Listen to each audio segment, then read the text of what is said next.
Opa, agora sim, oficialmente.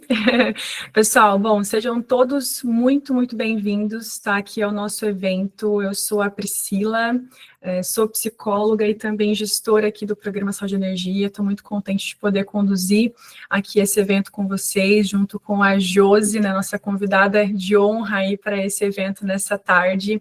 Nosso tema aqui ele é super relevante, muito importante, né? E vocês vão entender muito bem o porquê no decorrer aqui da nossa fala. Então, eu quero que vocês sintam-se muito bem recebidos, né? Fiquem muito à vontade para perguntas, para participação. Vai ser uma honra poder, né, contribuir aqui hoje com vocês. Tá? Bom, um contexto bem importante para a gente poder iniciar aqui é falar dessa temática, né? A importância que é o cuidado com a saúde mental das mulheres, né, na nossa realidade hoje que a gente tem vivido. Então, nosso papel aqui, enquanto porta-voz, né, Josi, é trazer para vocês informações relevantes, estatísticas, casos reais e também estratégias, né, de como que nós podemos lidar com isso, o quanto que nós, enquanto pessoas aí, adquirindo a partir de então esse conhecimento, podemos auxiliar outras pessoas também, e por aí vai, tá? Quero apresentar para vocês, então, a Josi, né? Josi, seja muito bem-vinda aqui ao nosso evento, né? Vou apresentar o currículo da Josi aí para vocês, né? Um currículo bem extenso, a gente resumiu aqui, porque senão a gente ficar uma tarde toda falando sobre as experiências da Josi, né? A Josi é psicóloga há mais de 24 anos, né? Está aí atuando, né, com uma vasta experiência, pós-graduada em psicanálise, análise, né, do comportamento pela PUC, análise contemporânea pela PUC, com pós-especialização também em tratamento e prevenção de traumas, especialmente em transtornos de estresse pós-traumático. E algo bem interessante é que a Josi, né, foi uma das pioneiras, né, aqui no Brasil, em psicoterapia online, né, em permitir, né, ali legalmente todo essa possibilidade de atuação online, né, aí para os profissionais de psicologia para seguir com atendimentos e tratamentos aí auxiliando milhares e milhares de pessoas. Josi, seja muito bem-vinda, né, aqui ao nosso evento mais uma vez, é uma honra ter você aqui com a gente, né, a gente está com muita expectativa aqui de poder te ouvir, né, e realmente acho que você vai contribuir muito aí com a gente. Boa tarde, viu, pessoal? Obrigada por estarem aqui. E vou ver se eu deixo o material bem leve e gostoso para a gente ter a hora passar rapidinho. Exatamente. A ideia é ser um encontro dinâmico, né? Mais uma vez, como eu falei, fiquem muito à vontade para poder utilizar o chat, né? Para poder fazer perguntas, levantar a mão, interagir aqui também, né? O espaço é de todas vocês, tá? Bom, Josi, para a gente começar, né, esse bate-papo aí com o pé no chão e com o coração aberto, o que significa, né, para você liderar a si mesma, né? Por que esse ponto de partida é tão importante, né, para a mulher, né, para a vida e também para a carreira? Essa pergunta é bem importante, mas antes de respondê-la, eu quero fazer um preparo, né? Toda uma sensibilização aí para a gente pensar sobre isso e para poder fechar a ideia. A primeira coisa que eu quero mostrar para vocês são dados estatísticos dos principais órgãos ligados ao trabalho, à estatística, à Organização Mundial de Saúde e tal. Eu vou ler só essa parte e depois fica mais tranquilo, tá? Pela Organização Mundial da Saúde, pessoal, uma em cada 5 mulheres em idade laboral sofre de algum transtorno mental, como ansiedade ou depressão, que pode ser agravado por condições de trabalho estressantes. 1 em 5. Então, já vão pensando aí se vocês são uma dessas pessoas aí. No IBGE, né, a participação das mulheres no mercado de trabalho diminui com o aumento da idade, eu vou falar disso depois, especialmente após a maternidade, devido a fatores como cuidados familiares e discriminação. Pela Organização Internacional do Trabalho, 30% das mulheres relataram ter sofrido assédio sexual ou moral no ambiente do trabalho, o que impacta diretamente sua saúde mental e bem-estar. Fiocruz, 60% das mulheres que atuam em cargos de alta responsabilidade relataram sintomas de burnout, levando a maior absenteísmo e queda na produtividade. Vejam que os números são sempre bem altos. World Economic Forum. Mulheres têm o dobro de chances de relatar problemas de saúde mental relacionados ao trabalho em comparação aos homens, devido a desigualdades de gênero e responsabilidades familiares. E a ONU Mulheres. Mulheres ocupam apenas cerca de 28% dos cargos de liderança em empresas e organizações ao redor do mundo. Né? Então, primeiro, coisa que eu acho que vocês já sabem, mas eu acho muito legal mostrar o dado, porque, assim, não é um pouquinho, são sempre números muito substanciais, então é importante a gente ter ciência disso. Aí, eu gostaria de mostrar para vocês a Mona Lisa, que todo mundo conhece, né, o quadro do Leonardo da Vinci, e fazer uma pergunta. Essa pergunta que eu vou fazer para vocês, vocês vão responder mentalmente. Depois pode até comentar, mas mentalmente. Não tem certo, não tem errado, não tem bonito, não tem feio, não tem grosseiro, não tem nada. Vocês vão responder mentalmente a pergunta. A Mona Lisa tem cara de quê? 3 pontinhos. Né?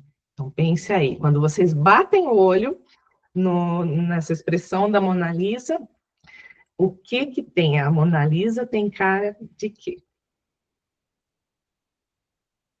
Acho que já deve todo mundo ter vindo algo à mente. Aí, se vocês quiserem, algumas pessoas jogarem a resposta, quem se sentir à vontade, pode jogar aí a resposta da Mona Lisa tem cara de quê?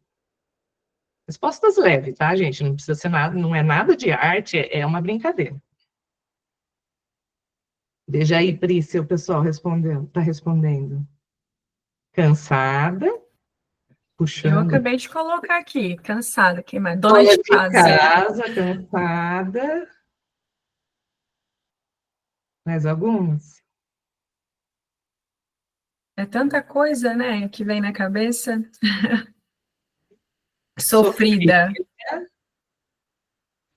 Desanimada. Serena. Outra percepção. Desconfortável com a posição. E tendo que parecer bem, ótimo. Frustrada. Que não tem sonhos. Que tenta parecer bem, frustrada. Mais alguém quer colocar? Eu já escutei que ela tem cara de falsa. Eu já escutei que ela tem cara de fome. Eu já escutei que ela tem cara de tédio. O que mais? Mil coisas, gente. Que ela quer ir embora, né? Então, por que eu estou falando? Posso continuar ou mais alguém quer colocar? Acho que fechou, Josi. Fechou? Então, vamos lá. Por que eu coloquei a Mona Lisa? É porque eles falam que ela tem um rosto, algo de universal nesse rosto, que permite projeções, né? Então, cada um tem a sua leitura dessa feição, né? E uma coisa que eu achei interessante ao longo do tempo, eu sempre mostro essa Mona Lisa, é que se a gente perguntar, por exemplo, para 10 pessoas, para 20 pessoas, para 30 pessoas, nós vamos ter as respostas mais diversas possíveis. Então, cada um vai olhar para esse rosto, vai passar pela lente da maneira que a pessoa vê aquilo, e ela vai dar respostas diferentes. Vocês veem que tem a cansada, sei lá, frustrada, não sei o quê, e tem a outra que olha e já vê ela como serena, né? Então, a gente tem até, muitas vezes até, análises completamente extremas, diferenciadas. Né? Aí eu vou mostrar uma outra coisa. Vocês concordam? Ficou claro isso? Vamos lá. O pessoal fica escondido atrás das câmeras. Aí, gente, essa é uma outra maneira de ver isso, que esse é um ilustrador da década de século XIX, né? E ele era especialista, ele só desenhava gatos, né? Tem até um filme dele que chama A Vida Eletrizante, de Louis Wayne, acho que é Wayne. E vocês podem ver, ele era uma pessoa com esquizofrenia, né? Uma doença crônica, que pode ser controlada ou não, é um quadro delicado. E aí vocês veem nesses gatinhos como ele enxergava, como ele desenhava um gatinho no começo da sua carreira, né? Quando ele começou a pintar, gatinhos muito fofos, assim, bem delicados, e conforme ele foi cronificando, ele só desenhava gato. E conforme ele foi cronificando o adoecimento dele, a percepção de como é um gato, para ele, foi mudando completamente. Então, se nos primeiros desenhos que foram separados ali, ainda havia algo de gato, né? Nos desenhos que estão na sequência, a gente só sabe que é um gato porque a gente viu o começo da história, né? Mas vai havendo uma deturbação, uma desconfiguração, e também, eu não sei se vocês sentem como eu, uma coisa assustadora, né? Uma coisa de medo, um vermelho fogo, uma coisa que denota talvez um desconforto mesmo, né? E aí, por conta disso, complementando a ideia da Mona Lisa, é essa questão, né? Se as pessoas têm olhares diferentes para as coisas com as quais elas lidam no dia a dia, a gente também tem olhar, aqui é um caso extremo, mas nós também temos olhares diferentes com relação às coisas à medida que o tempo passa, né? E também se nós adoecemos, né? O apaixonado não tem os óculos cor-de-rosa, a pessoa que está muito mal, muitas vezes ela não vê a luz no fim do túnel, você vê que tem até expressões que dizem isso, de como a gente pode mudar. E aí, respondendo a pergunta da Pri, o que é, esse então foi uma primeira ideia, assim, para vocês pensarem. O que é autoliderança, o que é autogestão? E eu vou falar uma coisa que eu acho que é um dos maiores ensinamentos que eu aprendi na vida, sem brincadeira, que é uma das melhores maneiras da gente se autogerir, é conseguir identificar o que é meu e o que é do outro. Separar, né? Você vê que, às vezes, a gente está falando um assunto, o outro vem em briga, e o outro fala, ih, serviu a carapuça, não tem esse tipo de expressão?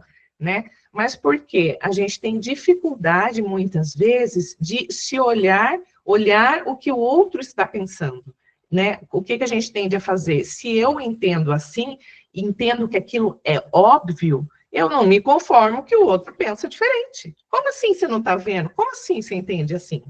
Né? Como assim a Mona Lisa é serena? Sim, ela é frustrada, né? Então, a gente tem essa diferença de percepção ao longo da vida, e isso faz com que milhões de desentendimentos e desencontros aconteçam, né? E aí, né, mas daí continuando, né, essa é uma primeira coisa que eu quero deixar, guardem essa frase para usar. A gente está falando de mulheres, né? Então, a gente já começa, já vem, falou em mulher, já vem aquela palavra, sobrecarga. E por quê? Né? Porque a gente sabe, vocês são mulheres em sua maioria, eu acho que eu vi um nome de homem que apareceu para mim, depois eu não sei se tem mais, mas a gente sabe que, desde o começo dos tempos, a mulher acumula funções, né? Acumula horários de trabalho, família, filhos, marido, e seja lá o que for que tem, às vezes pais, né? E hoje em dia, além disso, da sobrecarga, a gente tem uma diminuição da rede de apoio, né? Antigamente, às vezes, tinha uma família inteira que morava num terreno, a casa de um, a casa de outro, a criançada era criada por vô, tio e tal. Hoje não. Às vezes, se a mãe não vai levar a criança para a creche, para a escolinha, não tem por que deixar, né? Um mora no lugar, outro mora no outro. A gente tem muito mãe solo, né? Tem pai solo também, mas tem muito mais mães solos. A gente tem o machismo estrutural, né? Que é aquilo que subentende-se que esse é o dever da mulher, né? E a gente sabe que muitas vezes, né? Uma analista falou para mim uma vez, muitas vezes o feminismo está só para fora da porta do consultório. Né? Então, a gente tem toda uma ideologia feminista, tem isso aumentando, crescendo, mas não necessariamente acontece na prática. E muitas vezes não, porque vocês viram as estatísticas, né? a dupla jornada que eu falei, e o que as mulheres têm o tempo todo, a necessidade de provar o seu valor, né? Então, muitas vezes, você pega uma mulher de um cargo de gestão, ou seja lá onde for, parece que ela tem que provar 2 vezes mais a sua competência para ter direito a um cargo igual. Isso quando a pessoa promovida, teoricamente, tem menos competência. Vocês já devem ter visto algum tipo de caso assim. E isso, gente, né? A gente falou lá no começo, que tem as diferentes percepções. Aí a gente viu quanto as pessoas estão adoecendo, a doença mental no sistema lá dos afastamentos, do INSS está indo por, se é que já não chegou, estava no primeiro lugar de causas de afastamento, e a gente vê, as pessoas estão doentes. Quando a gente fala de estatística de 30%, 40%, gente, isso aí não é um dado de amostra, é muita coisa, né? E aí, quando a gente olha, vocês conhecem esse tipo de desenho? Esse aqui é um cérebro fatiado. Ele é fatiado. Então, você está olhando a pessoa de lado. E tem áreas do cérebro que são diferentes. Então, eu vou mostrar um segundo conhecimento que eu acho que assim, todo mundo deveria ter em mente. Gente, quando a gente olha esse desenho, a gente vê que tem uma primeira partezinha aqui perto da nuca, aqui atrás, que ela é relacionada, não vou ficar dando nomes que não vem ao caso, mas ela é relacionada a tudo da gente que é da subsistência do primitivo. Ela comanda se o coração, e que a gente não tem noção, assim, a gente não tem consciência, se o coração está batendo, se a gente está respirando, se o sangue está fluindo, se a pé, tudo que faz o nosso organismo funcionar, ele está aqui na base, até mais protegidinho. A área que vem logo acima é uma área ligada ao nosso emocional, né? Como eu me relaciono, sentimentos, sensações, afeto, mas relacionado ao que a gente sente de maneira geral. E o afeto, o que é afeto? Aquilo que nos afeta, né? Então, essa área seria a segunda área. E a terceira área, que é a área mais exterior e mais moderna na parte da evolução, que veio por último, é a área do córtex que tem a racionalidade. Então, racionalidade, planejamento, é o que faz a gente se organizar, né? Então, 8 horas eu vou para o trabalho, meio-dia eu almoço. Nossa, tenho que pegar minha agenda. Não, eu tenho que dizer não para isso. Né? Então, tudo que tem a ver com autocontrole, né? E aí, o que acontece? Quando a gente passa por situações de estresse, quando a gente fica deprimido, quando a gente está vendo o gatinho distorcido, né, que nem apareceu ali no desenho, essa comunicação chega no nosso cérebro. Só que antes de chegar aqui na parte superior, ela passa na parte de baixo. Ela passa na parte emocional. Então, o que isso faz? Quando chega aqui no racional, já está tudo deturpado. A pessoa já não pensa com clareza. A pessoa já não tem bom controle das decisões. A pessoa já não é exatamente dona de si mesma, no sentido de autocontrole. Aí a gente vê pessoas que dormem 2, 3 horas, vai afetar o funcionamento básico. Não vai funcionar com excelência. Só para dar um exemplo para você. Quando a pessoa bebe, por exemplo, a principal área que desliga ali é essa área aí do autocontrole. Por isso que o povo gosta de beber, para ficar mais descontraído, às vezes, e coisas, né, que tira aquele peso nosso da responsabilidade. Então, o segundo conhecimento que eu queria passar para vocês, que a gente tem pouco tempo, é assim, nada funciona bem aqui se a nossa parte de suportiva não está organizada, seja emocional e seja a parte do funcionamento do corpo, que tem a ver com descanso, lazer e coisas do tipo. Ficou claro? Joinhas para mim, hein? Se ficou claro. Obrigada, gente. Aí, eu vou um passinho além.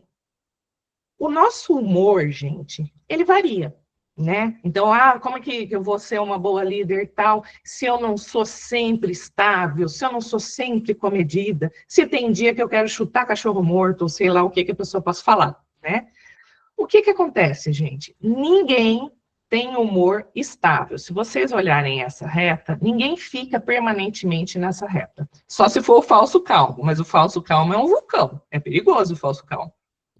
Então, a pessoa, às vezes, ela acorda com menos energia, às vezes ela está mais agitada, ela está produtiva, aquele dia que você arrasa no trabalho, você faz tudo, volta para casa até com um sorriso, fala, hoje rendeu, né? Ou outras coisas, nossa, sábado acordei, fui fazer uma caminhada, eu estava legal, né? Mas tem outra coisa, tem dia que a gente não tem muito para dar, tem dia que a gente não tem nada para dar. Então, a gente tem que pensar que muitas vezes, naquele dia, o meu melhor é o mínimo da obrigação, e já quase morro para fazer, né? Eu vi um caso, só para dar um exemplo, de pessoa que estava adoecendo, não queria ir para o trabalho e tal, que a moça ia dirigindo o carro, e às vezes ela ia olhando o barranco do lado da estrada, e ela falava assim, nossa, se eu caísse com o carro no barranco, eu não precisava trabalhar. Né? Então, olha o tipo de pensamento que vem para uma pessoa que não está bem. Né? Você acha que uma pessoa assim vai trabalhar bem? Né? Se ela está pensando em jogar o carro na barroca? Né? Então, é difícil. E as expressões vocês podem dar risada aí, porque eu moro no interior, tá? Então, se eu soltar um R ou falar engraçado, vocês já sabem. Então, a clareza. O humor oscila. Muitas vezes o nosso melhor é lá em cima e às vezes o nosso melhor é sobreviver, é fazer o mínimo, tá? E isso com todas as pessoas. Aí eu quero voltar só num ponto aqui, que é o seguinte, que é bem importante. A gente não tem essa linha média de como a gente está no dia a dia? Pois é. A gente oscila, a gente vai para cima, vai para baixo, vai para cima, vai para baixo, mas a gente pode ter ela como uma média. O adoecimento, gente, isso é legal colocar, o adoecimento acontece quando eu caio demais e não consigo voltar para o eixo depois de 2, 3 dias ou vários dias, ou quando eu estou muito agitado e eu não consigo voltar para o eixo. Muito agitado, não durmo, chego tão acelerado que não durmo, levanto de madrugada e vou fazer academia, na academia 24 horas, entendeu? Então, são coisas assim que a gente vê que a pessoa sai do prumo e não consegue se reequilibrar sozinha. E aí, gente? Sinais de alerta, como eu falei, de que a coisa não está boa. Alterações do sono, que seria pouco sono ou muito sono. Alterações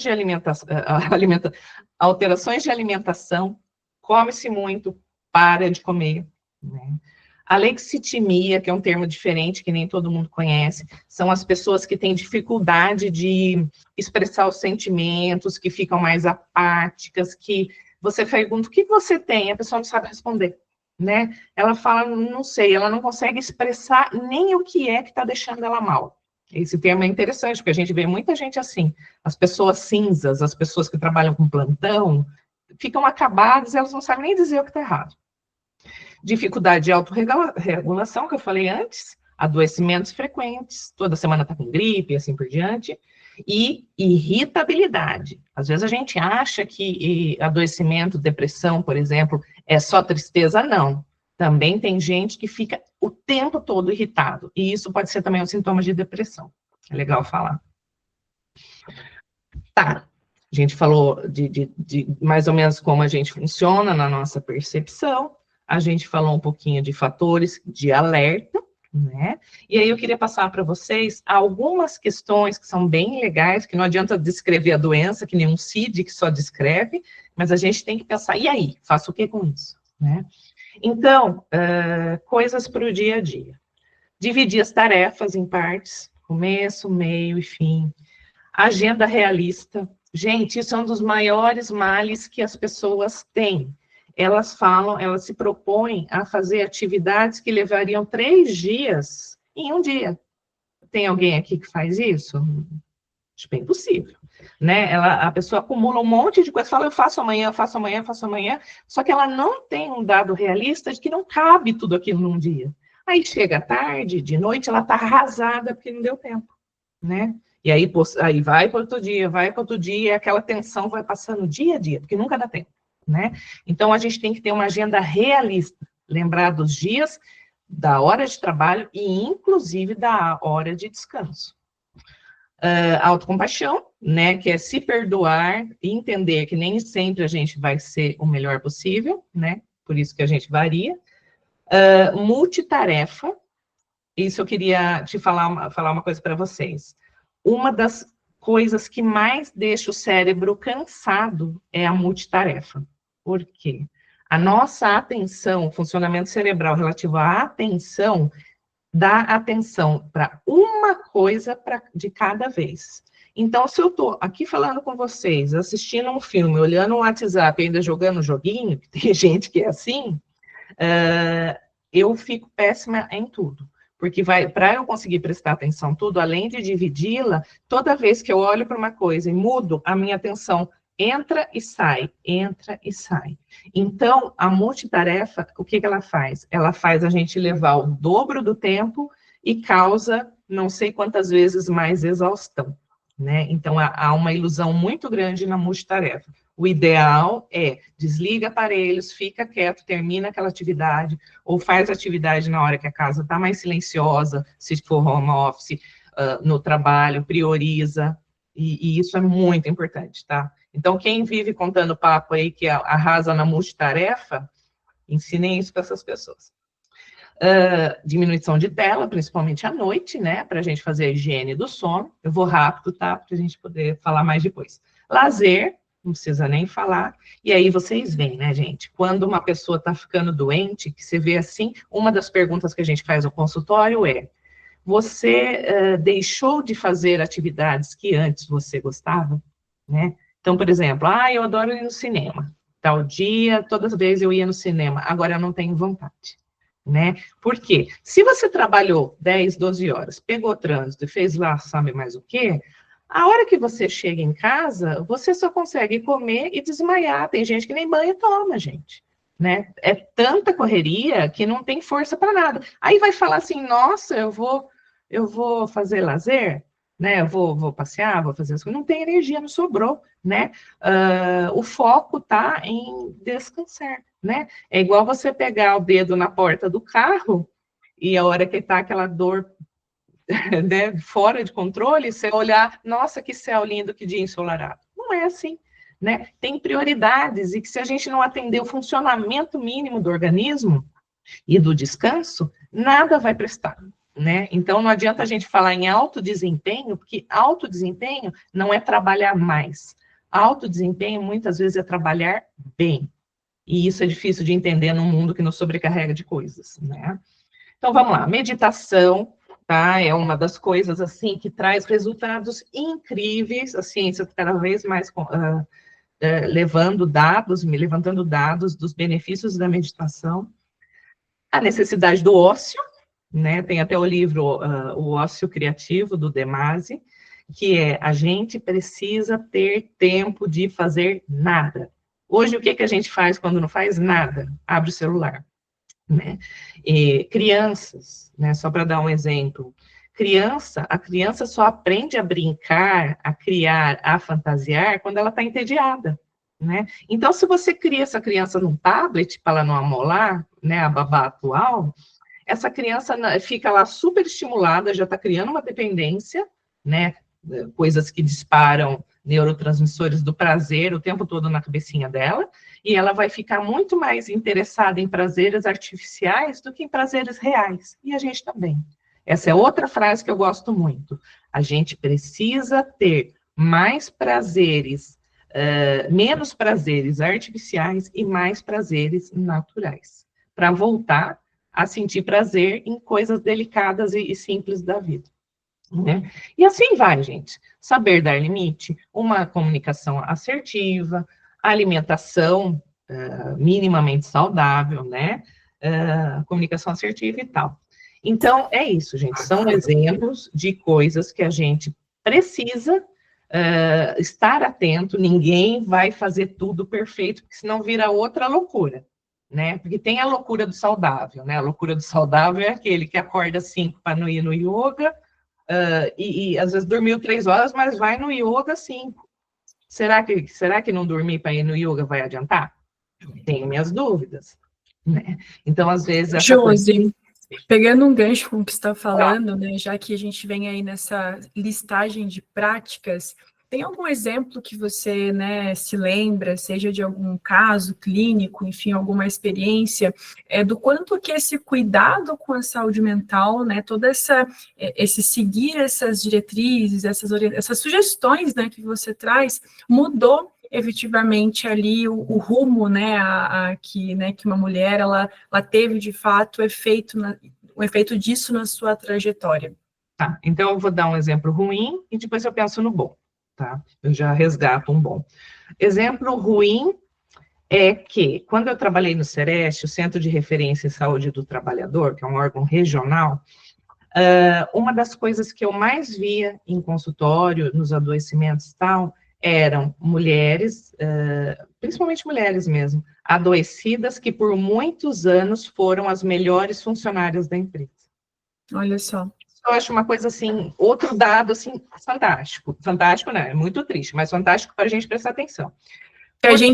Porque a gente pensa o contrário, né? Nossa, super produtivas, então estão super bem, então vou me inspirar nelas porque eu quero ser assim, mas pode ser um resultado totalmente contrário do que a gente imagina, né? Por quê? Porque a gente aguenta na nossa vida dar o máximo em curtos períodos de tempo, né? No máximo médios, né? Se você dá o seu máximo por meses a fio, você vai estafar. E aí, tudo que você ignorou na sua vida para chegar naquele máximo de desempenho lá no final, vai cobrar seu preço. As horas não dormidas, os níveis de estresse altíssimo, que vão desregular tudo, principalmente pressão arterial, riscos de infarto, depressão, crises de pânico. Gente, pânico e crises ansiosas, de forma geral, são muito comuns nos workaholics, porque eles não respeitam seus limites, né? Não respeitam.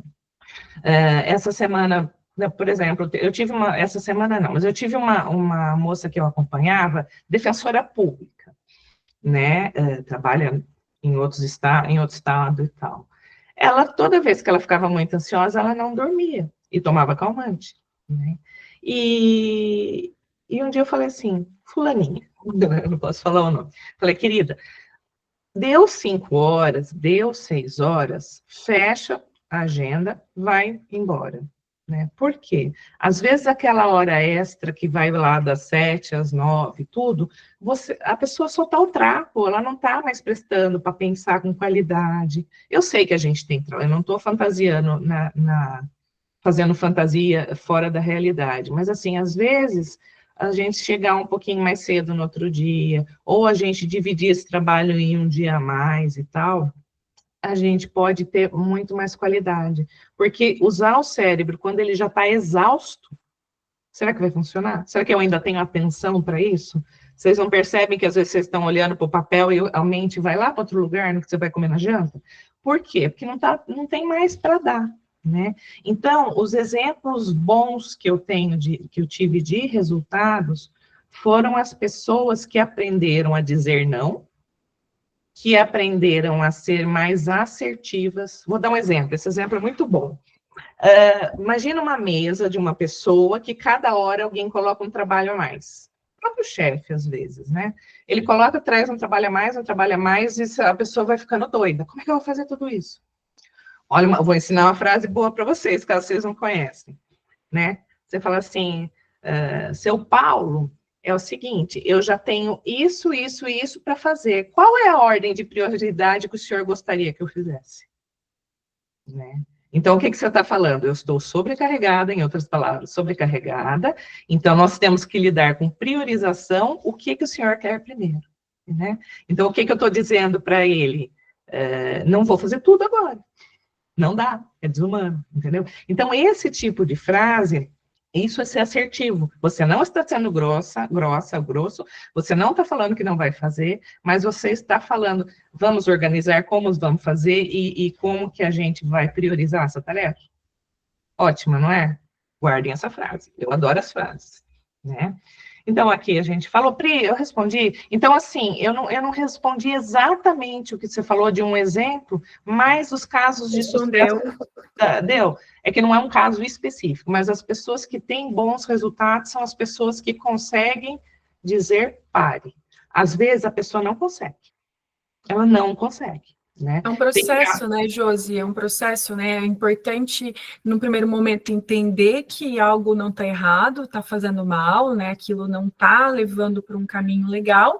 Então, reconhecer isso e, a partir disso, poder, né, seguir, ó, então, dizer não, ou pedir ó, eu preciso de mais um minuto, de mais uma hora, enfim, eu preciso de um dia para poder resolver, né? Então, essas estratégias é um processo, com certeza. Não é da noite para o dia que amanhã todo mundo vai sair, agora eu vou falar não para tudo, né? Agora eu vou, entende? Então, é todo um processo, né? As coisas, o importante é a gente se olhar hoje e amanhã já perceber uma diferença, semana que vem de mais, e no mês que vem mais, e assim sucessivamente, né? É um processo. Então, fiquem tranquilos e tranquilas aí, que realmente é um processo que é um caminho, né? Aí para ser desenvolvido, seguido, e é de aprendizagem também, né? Tem uma frase que é muito boa, pode considerar autoajuda, mas eu acho ela bem verdadeira, que é: toda vez que você diz sim para uma pessoa, você pode estar dizendo não para si mesmo, né? Então, assim, o quanto de mim eu tenho que dar para falar um sim, que às vezes eu não sei como não falar esse sim, né? Até porque a gente é criado numa cultura de ser bonzinho, de ser prestativo, de oferecer a outra face, né? Então, tem gente que leva isso meio a sério. E na verdade, eu falo meio a sério, mas é no sentido, assim, de não consegue, né?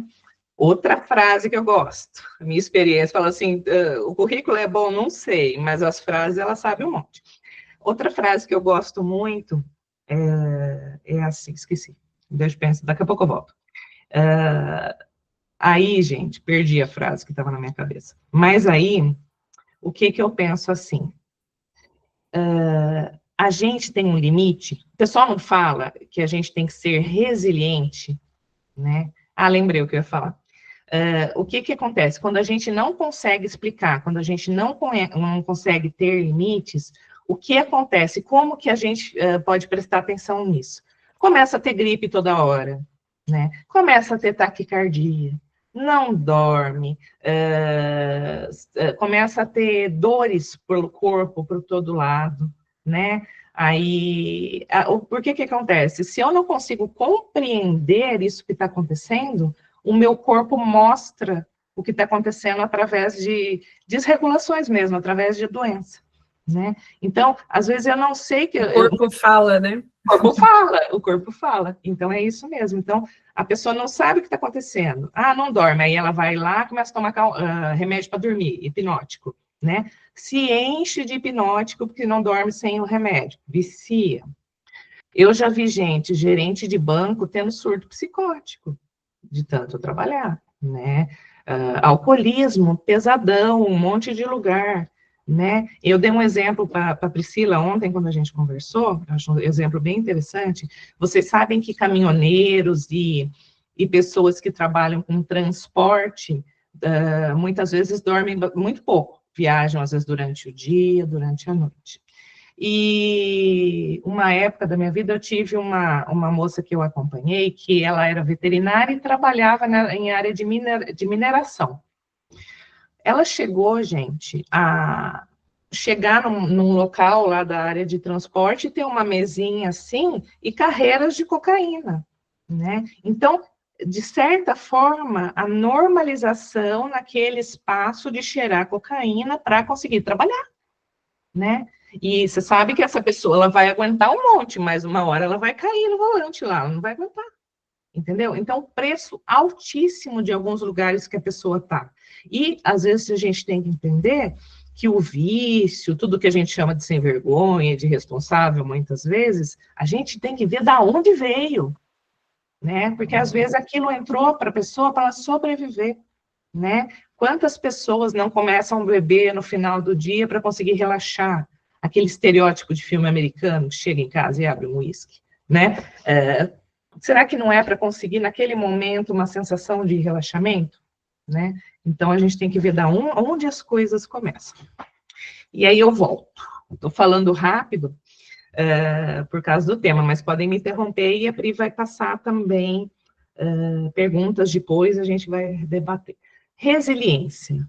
Gente, esse termo às vezes até me arrepia, que todo mundo tinha que ser resiliente, né? Para ser produtivo, para aguentar um pouco a mais. Nesse tema da resiliência, o mundo organizacional judiou. Mas o que acontece? Se a gente pega uma régua, o termo resiliência vem da física, né? A capacidade dos objetos de terem uma flexibilidade sem quebrar. Se você pega uma reguinha aqui, um pouquinho ela cede, essa não muito, mas um pouquinho ela cede. Se eu forçar um pouquinho mais, ela começa a aparecer umas ranhuras branquinhas, né? Vocês já devem ter percebido. E se eu forçar mais, ela quebra, né? Então, eu acho que a gente pode entender a resiliência no sentido de até que ponto eu posso ir, não posso ir eterno, né? Porque se eu for além, eu vou quebrar.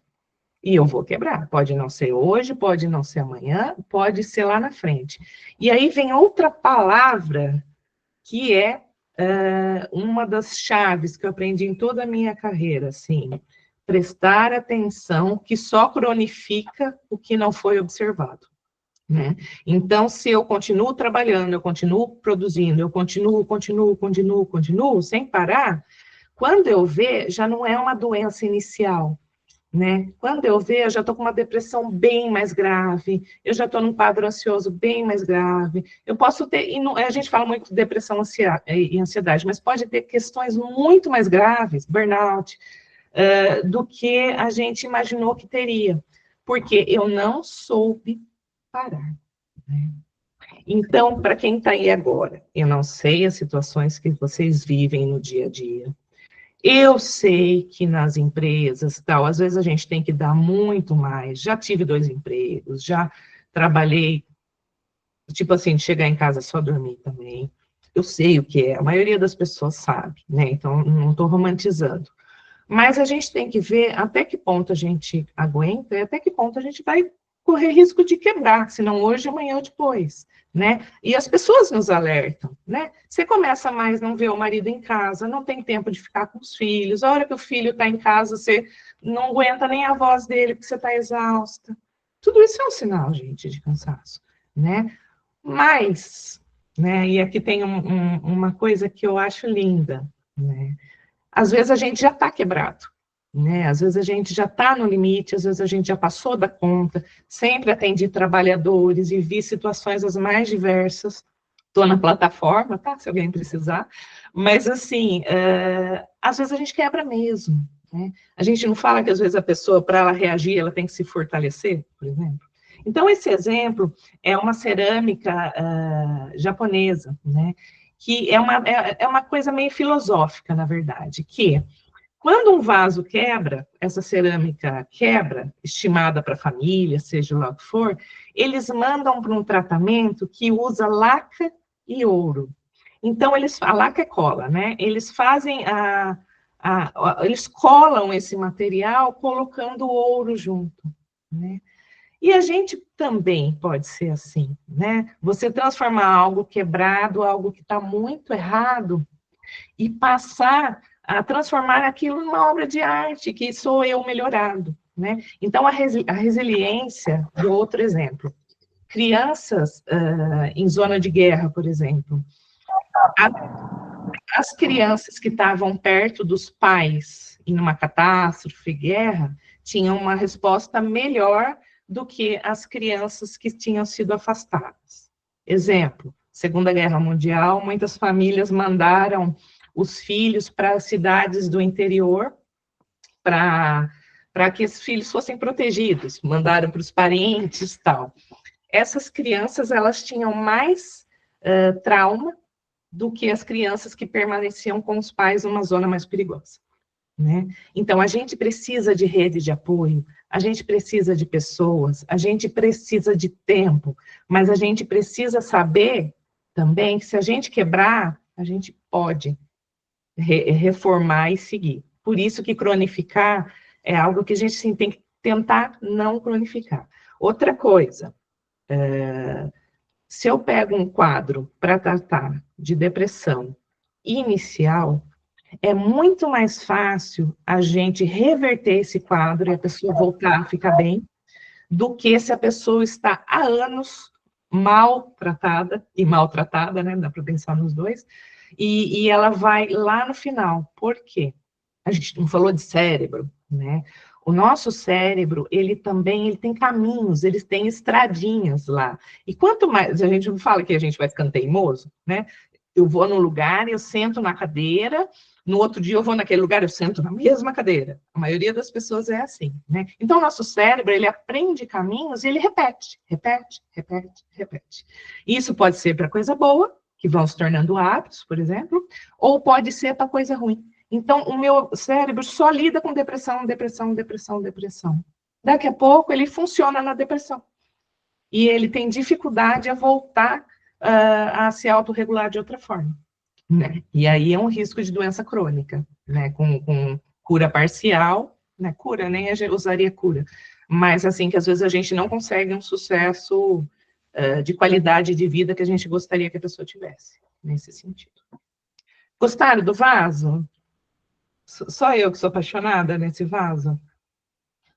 Gente, e aí, para encerrar, antes da Pri falar, pergunta, a gente discutir e tal, tem uma outra frase, os leitores concordam comigo, né, do quanto essas coisas são gostosas, do Saramago, que fala: é preciso sair da ilha para ver a ilha, né? Nós não nos vemos se não saímos de nós. Sair de nós, então, Mona Lisa, o gatinho, ver o que está acontecendo, o que é meu, o que é do outro, né? Outra frase muito boa, que tem um livro que chama Você Quer o que Deseja, do George Forbes, é essa frase mesmo. Você quer o que deseja? Às vezes a gente faz escolhas e idealiza algumas coisas que a gente acha que deveria fazer e depois a gente descobre que não é bem aquilo. Né? Então, às vezes, a gente tem que parar, sair da ilha para ver a ilha. Isso é uma coisa que a terapia faz muito, né? Ela abre a perspectiva. Se eu estou com um problema, só estou fechadinho em mim.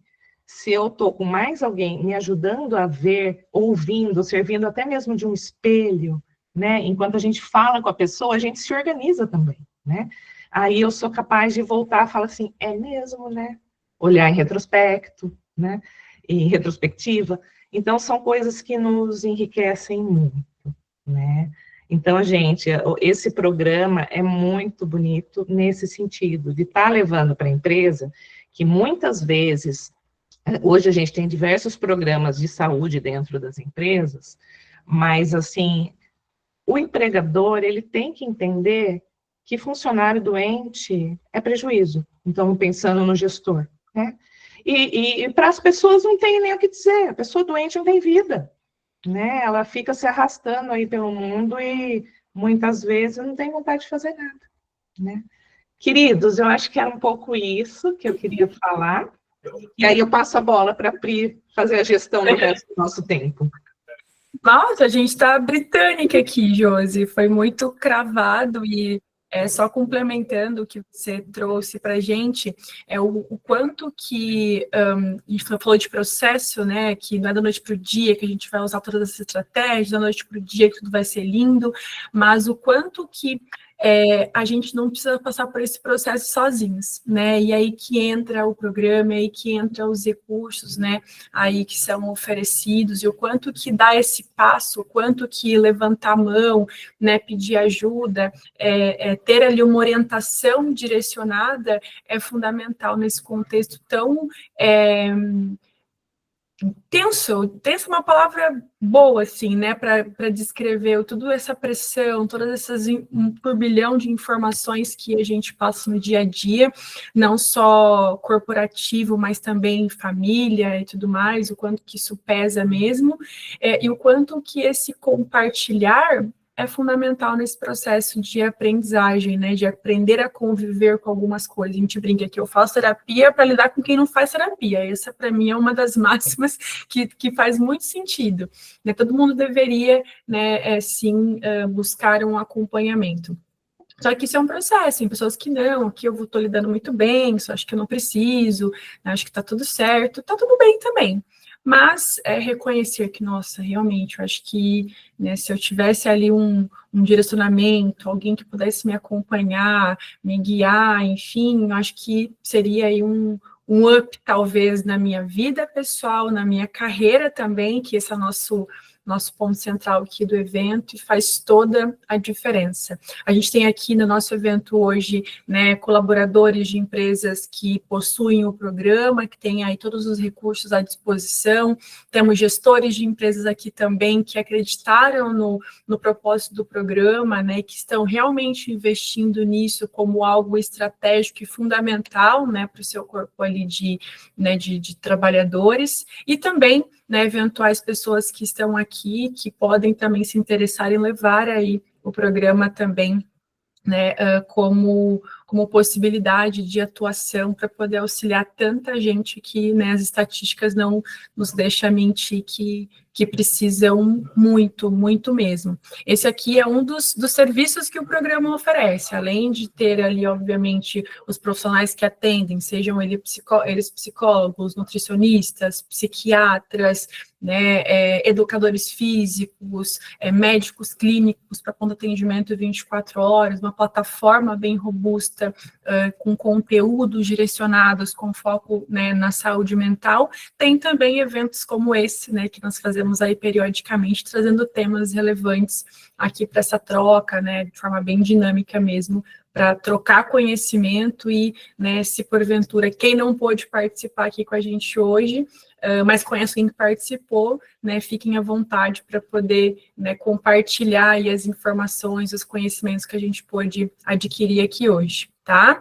Alguém tem alguma pergunta, quer fazer algum comentário, o que acharam? Vocês podem, se quiser, aí, ligar o microfone, né, teve algumas interações aqui pelo chat também, a gente fica muito contente aqui, e acredito que atingimos o nosso objetivo, Josi. Tranquilo? Questões? Não? Bom, o evento é um evento que nós organizamos internamente aqui no programa, mas também convidamos aí pessoas externas para conhecer um pouco mais, né, do nosso trabalho. As pessoas que, né, são beneficiários aqui cadastrados no programa tem acesso aí à gravação, isso que a gente vai disponibilizar também depois nas nossas mídias sociais, o YouTube, né, Instagram, LinkedIn, também a gente vai divulgar, né, amplamente aí esse evento, tá? E quem está aqui cadastrado lá na plataforma, além da gravação, vai ter também, né, o certificado para poder, a partir de uma avaliação que realize lá com algumas perguntinhas que a gente preparou sobre o evento, né, fazendo a avaliação, já vai poder ter direito aí ao certificado, e tem também uma avaliação que a gente montou, bem curtinha, mas bem importante para a gente, que traz aí, né, uma pesquisa de satisfação sobre o evento, o que vocês acharam, né, que achou sobre o tema, se é relevante, né, então, para a gente é bacana estar sempre melhorando e aprimorando aqui o nosso serviço para vocês. Posso falar uma coisinha? Pode, Josi, por favor. Eu queria falar uma coisa, que assim, tendo trabalhado com terapia online, né, eu venho trabalhando há muitos anos, muito com brasileiro no exterior também, então tem um monte de ramos, assim, que é muito interessante. Mas as pessoas, às vezes, elas ainda acham que o tratamento online não tem a mesma qualidade, né? E eu acho muito importante a gente desmistificar isso, que os profissionais que estão aqui por trás, e eu achei muito bacana a seleção que a Digital Medicina fez, que foi diferenciada. Eu nunca tinha... Gente, não é propaganda, é um depoimento mesmo. A gente não combinou isso, hein, Josi? Verdade. Eu nunca tinha aceitado trabalhar com nenhuma plataforma, porque eu não entendia que era um trabalho sério. Eles tinham um pagamento assim, tipo assim, de pagar R$20 para um psicólogo por 1 hora de tratamento, né, em algumas outras plataformas. Então, gente, como que vai ter qualidade se você está sucateando o seu próprio funcionário? Tá, só um exemplo. E quando a gente foi ter o treinamento, tudo, você via que só tinha gente boa, né? Então, acho que é muito legal, né, que o pessoal falou assim, quero tratamento, agenda, tem agenda lá pra gente, né? É isso aí. Procurem, conheçam, formem sua própria opinião, tá bom? Porque vocês vão gostar, eu acredito que vocês vão gostar. É isso. Que legal, alguns comentários aqui, ó, Patrícia, muito interessante o webinar, peguei situações que estou vivendo, que bacana, né? Legal quando a gente, né, tem essas interações e vê que realmente é uma realidade, né? Não é à toa, não é do nada que a gente imaginou esse tema, é algo realmente relevante que precisa, né, ser dito, ser compartilhado. Josi, muito obrigada pela tua disponibilidade, tá? Pela tua organização, pelo teu carinho em ter, né, organizado todo esse conteúdo para a gente aqui, tá? Muito obrigada mesmo. Como, né, falamos no início, a Josi é uma das nossas parceiras aqui na Digital Medicina, tem agenda aberta lá para poder, né, para atendimento, né? Então fiquem à vontade aí também para poder procurá-la, tá? Uma grande oportunidade para dar um start aí nesse acompanhamento, né, nessa ajuda, e a gente fica à disposição, né, de vocês, né, com dúvidas, questões, e esperamos realmente que tenham, né, gostado bastante aí do evento. Eu acho que sim, acho que atingimos nosso objetivo, Josi. Fico feliz. Por isso que eu falei que eu gostaria de uma coisa leve, que a gente faz de coração, né, não muito protocolar, porque a gente só consegue falar com o ser humano se a gente for humana. Né, se a gente mostrar que a fraqueza está em todos os lados e que não precisa ser assim, e que a gente não tem que provar força o tempo inteiro, né? Uma frase que eu gosto, acho que eu estou ficando velha, gente, eu com as frases feitas. Às vezes a gente tem, inclusive, que se levar menos a sério. Exatamente. A sério. Não é ser responsável, mas ter um pouco mais de leveza na vida. E isso muda muito. E às vezes talvez seja também uma coisa com o envelhecimento, quando a gente vai ficando mais maduro e tal, traz. Você vê, ninguém morre por causa disso, né? E a gente vai aprendendo a lidar com as situações com mais resiliência, sem quebrar. É isso aí. Gente, obrigada, boa tarde, ótima quarta para vocês, um restinho de semana, né? Não esqueçam de participar aí dos próximos eventos que a gente vai estar divulgando, né? Quem está na plataforma, façam lá a avaliação, emitam o certificado, avaliem também, né, ali o que vocês acharam do evento, vai ser muito bom para a gente poder melhorar, tá bom? Beijo, gente. Tchau, tchau. Tchau, tchau. Muito obrigada. Obrigada. Tchau, tchau.